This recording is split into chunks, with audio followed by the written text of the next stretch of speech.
Hello viewers, कैसे हैं आप। उम्मीद करती हूँ कि आप सब ठीक होंगे।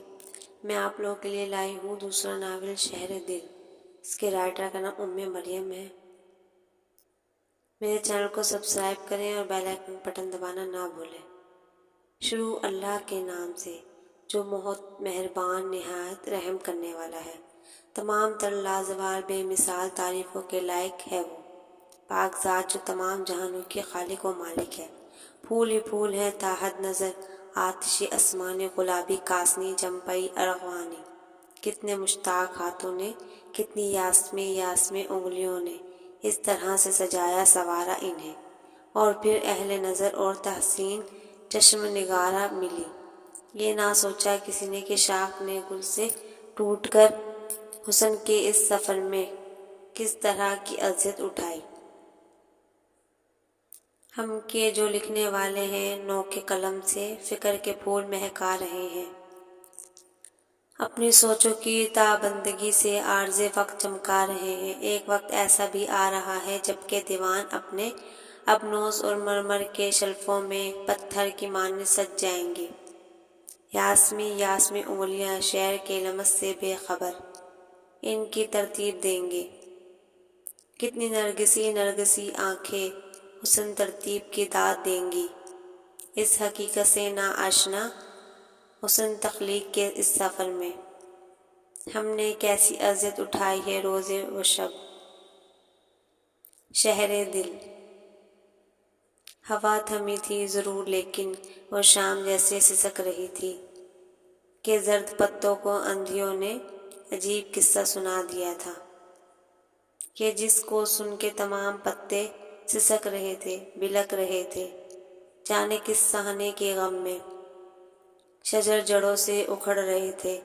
बहुत तलाशा था हमने तुमको हर एक वादी हर एक रास्ता कहीं से तेरी खबर ना आई तो ये कह के हमने दिल को टाला हवा थमेगी तो देख लेंगे हम इसके रास्ता को ढूंढ लेंगे। मगर हमारी ये खुश ख्याली जो हमको बर्बाद कर गई थी। हवा थमी थी ज़रूर लेकिन बड़ी ही मुद्दत गुजर गई थी। सरसब्ज़ लॉन में मौजूद दरख्तों के पार सूरज धीरे धीरे गुरूब हो रहा था। एक और दिन तमाम तर मसरूफियात उलझनों समेत पर्दाए मगरिब में ढलने जा रहा था। इसके अंदर भी रुखसत होती इस शाम में वीरानी पंजे गाड़ कर बैठ गई थी। कल शाम जब वो लॉन में कैन की कुर्सी पर बैठी हेडसेट कानों पर चढ़ाकर म्यूजिक एंजॉय कर रही थी, पप्पा की गाड़ी गेट से अंदर दाखिल हुई थी। इसने ससरी से निगाह डाली और फिजा का बैग किया हुआ केक खाने में मशगूल हो गई थी। पप्पा ने इनकी सित आने के बजाय गाड़ी से निकलकर सीधे अपने बेडरूम में चले गए थे। ये कोई ऐसी चौंका देने वाली बात तो नहीं थी, कम अज कम इसके लिए, मगर मम्मा ज़रूर परेशान हुई थी जब भी अपना चाय का मग छोड़कर खुद भी इनके पीछे चली गई थी। मुझे लगता है कोई प्रॉब्लम है। फिजा ने उठकर इसके सर से हेडसेट उतार कर रखते हुए अपनी तशवीश का इजहार किया था। ईमान ने खफगी से उसे देखा और नफरत से सर झटक दिया था। तुम पाकिस्तानी अवाम होने का पूरा पूरा सबूत दिया करो। हर बात में तशवीश, हर बात में घबराहट। वो फितरतन बेनियाज थी और कुछ बेहिस भी। ये दूसरा खासतन फिजा का ख्याल था। फिजा के साथ मम्मा भी कुछ दिनों से पप्पा को परेशान महसूस कर रही थी, मगर मम्मा के कुरेदने ये भी उन्होंने कुछ बता कर नहीं दिया था सिवाय उसके के ऑफिशियल प्रॉब्लम है। वो पिछले कई दिनों से बहुत परेशान थे और अपना इस्तदराब जाहिर करने से गुरेजा थे, मगर ये भी सही था कि इनकी परेशानी इनकी हर अदा से छलकती थी। वो रातों को सोचे पाल रहे थे। नाश्ता खाना मामूल से कहीं कम होकर रह गया था। गुमसुम अपनी सोचों में खोए हुए कोई इनसे बात करता तो वो यूं बड़बड़ाते, गर्ज वो परेशान थे और परेशानी की नोयत बहुत संगीन थी। यह अंदाज़ा इनके समझने वाला बासानी लगा सकता था। मैं देखूं अंदर जाके, शायद पापा की तबीयत ठीक ना हो। फिजा की बेचैनी उरूज पे जा पहुंची। ईमान ने उसे घूर कर देखा था। मम्मा के आने का तो इंतजार करो, सब्र तो तुम में है ही नहीं। वो इत्मीनान से कबाबों से इंसाफ कर रही थी। फिजा गहरा सांस खींच कर रह गई। मगर जब खासी देर तक मम्मा भी बाहर नहीं आई तो फिजा काजब जवाब देने लगा। वो उठी थी और आहिस्तगी से चलती अंदरूनी हिस्से की जानिब बढ़ गई। ईमान की पुकार को नज़रअंदाज करते हुए ईमान को इस बेइतनाई पे गुस्सा सा आया था, मगर कांधे उचकाकर वो अपने गोद में रखे सेल फोन की सिमत मुतवज्जा हो गई, जिसपे इसकी फ्रेंड नेहा का मैसेज आ रहा था। नेहा इससे कल कॉलेज आने या ना आने के मुतालिक पूछ रही थी। वो उसे जवाब लिखने बैठ गई। मैं नहीं आऊँगी, तुम भी मत जाना। क्यों, कल तुम डोली चढ़ रही हो क्या? आराम से चली आओ वरना अगवा करवा लूंगी। नेहा ने अगले ही लम्हे फिर लताड़ भरा मैसेज भेज दिया। वो पढ़कर मुस्कुराने लगी। बेचैन रूह हो तुम, मेरा हाल डोली ना भी चढ़ना हो, मैं नहीं आ रही।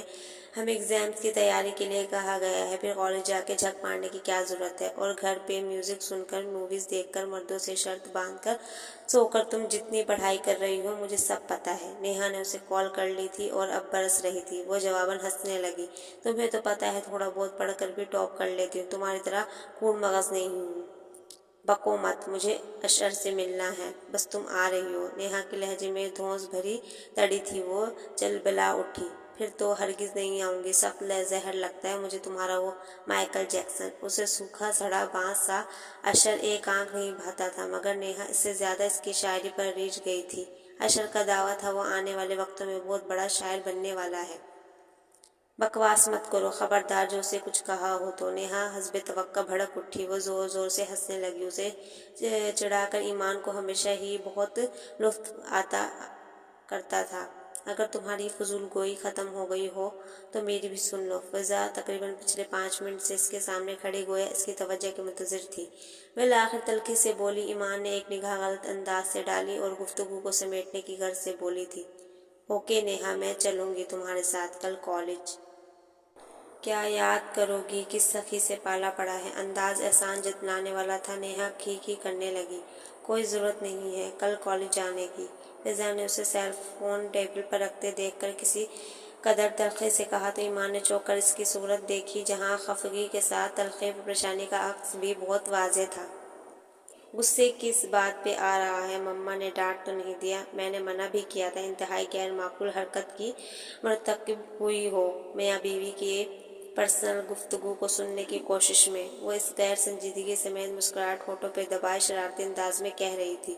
फिजा ने बहुत झुला हट अमेज नज़रों से उसे घूरा था। फॉर गॉड सेक ईमान, कभी तो संजीदा भी हो जाया करो। इसने जैसे माथा पेट लिया था। ईमान ने मुंह बना लिया।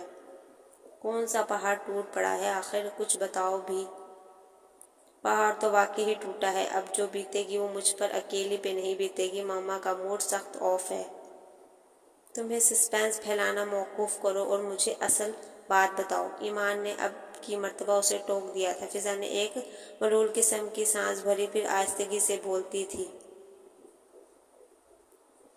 पापा को बिजनेस में किसी परेशानी का सामना है। ज़्यादा तफसीली मसाइल तो शेयर नहीं किए हमसे, बस ये कह रहे हैं हम लोग मामा समेत गांव चले जाएं और कुछ अरसा वहीं रहे। व्हाट, गांव क्यों? वो ज़ोर से चीखी थी। पता नहीं, मुझे जितना मालूम हो सका तुम्हें बता दिया। मामा बहुत अपसेट है। मुझे तो पापा ने बुलाकर अपनी पैकिंग वगैरह करने का कहा है। कल हमें यहाँ से जाना होगा। फिजा बता रही थी और ईमान के अंदर भौचाल से उठ खड़े हुए थे। ऐसी कौन सी कयामत आ गई आकर के हम यहाँ नहीं रह सकते? ताऊ जी के घर क्यों रहे हम आखिर? इम्पॉसिबल, मैं खुद पापा से बात करती हूँ।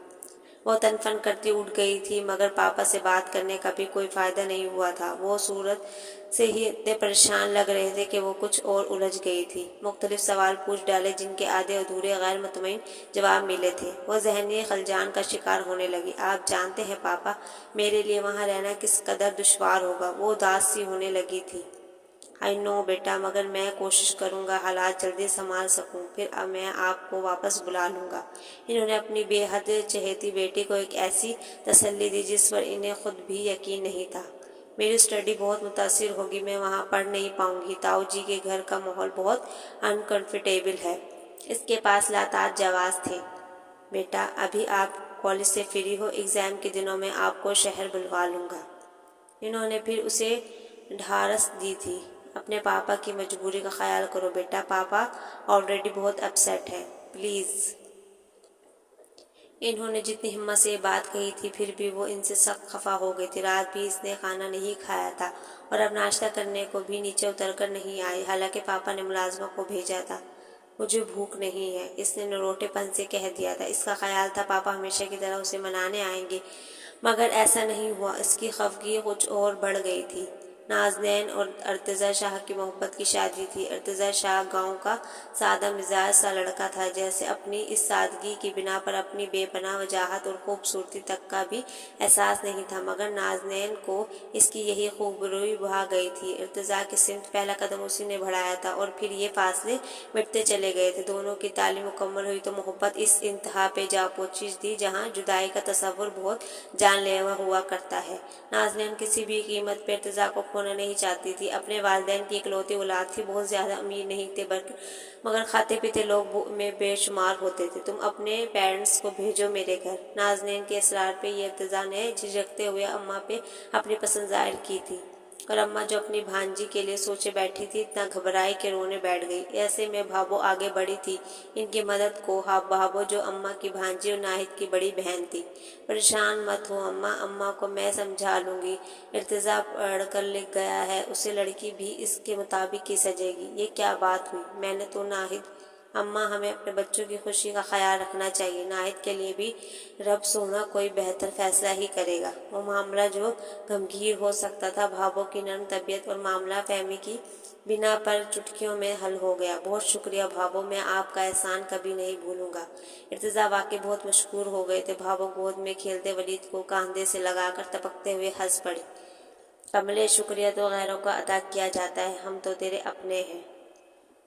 اور انہوں نے یہ بات محض کہی نہیں تھی، نبھا کے بھی دکھا دی تھی۔ ارتضیٰ کو اکثر ایسا لگتا جیسے بھابو مصطفیٰ بھائی سے بھی زیادہ ان سب سے محبت کرتی ہے۔ مصطفیٰ بھائی تو سارا دن کھیتوں پہ گزارتے تھے، بھابو ہی اماں اور ابے کے ساتھ پیار کرتی، اور جس طرح کا ان کا سلوک تھا، دونوں ہی بہو کی تعریفوں میں رطب اللسان رہا کرتے تھے۔ ارتضیٰ کی شادی پہ اماں، ابے اور بھائی کے ساتھ بھابو نے بھی دل کھول کر ارمان نکالے تھے، مگر نازنین چند دن کے بعد ہی اکتا گئی تھی۔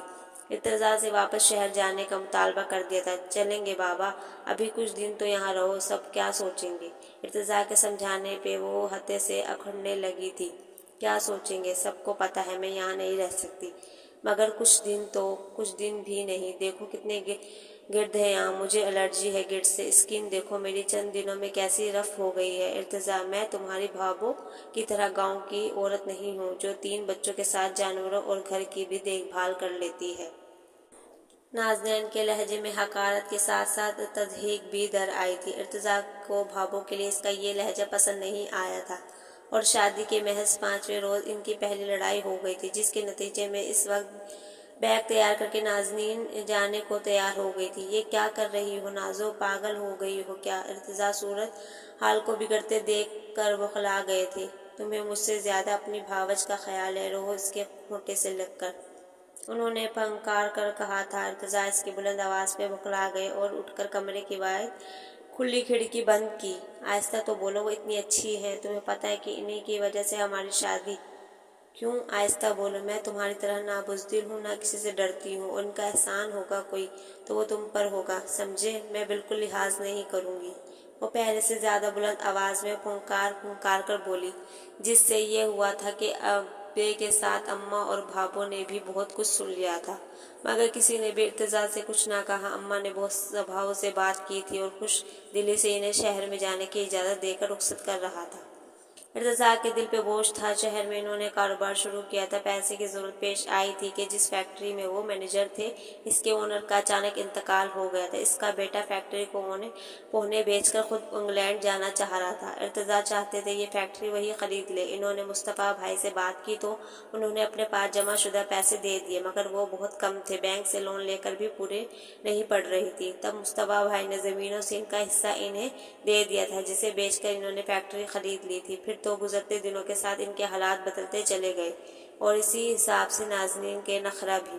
خود تو وہ گاؤں جاتی ہی نہیں تھی۔ ارتضیٰ شروع میں دونوں بچیوں کے ساتھ چکر لگا آتے۔ اماں کا انتقال ہو گیا تھا، ابا کبھی کبھار ایک آدھ دن کو آ جاتے، مگر نازنین کا رویہ ایسا تھا کہ ابا مصطفیٰ بھائی اور بھابو نے بھی آنا بہت کم کر دیا تھا۔ اگر مصطفیٰ بھائی آتے بھی تھے تو ارتضیٰ سے آفس میں ہی مل کر چلے جاتے۔ وقت کچھ اور آگے سرک گیا۔ بچے بڑے ہو گئے تھے، ارتضیٰ اپنی بے تحاشا مصروفیت کے باعث گاؤں کے لیے وقت ہی نہ نکال پاتے۔ مصطفیٰ بھائی موسم کا پھل اور سبزیاں وغیرہ باقاعدگی سے بھجوایا کرتے تھے، تو ساتھ میں خالص دیسی گھی، مکئی کا آٹا، ساگ وغیرہ بھی ہوتا۔ ناظرین ہر مرتبہ اس سوغات کو پا کر ناک منہ ضرور چڑھایا کرتی تھی۔ 2 بار منع کیا ہے مت بھیجا کریں، مگر عجیب ڈھیٹ لوگ ہیں، باز ہی نہیں آتے۔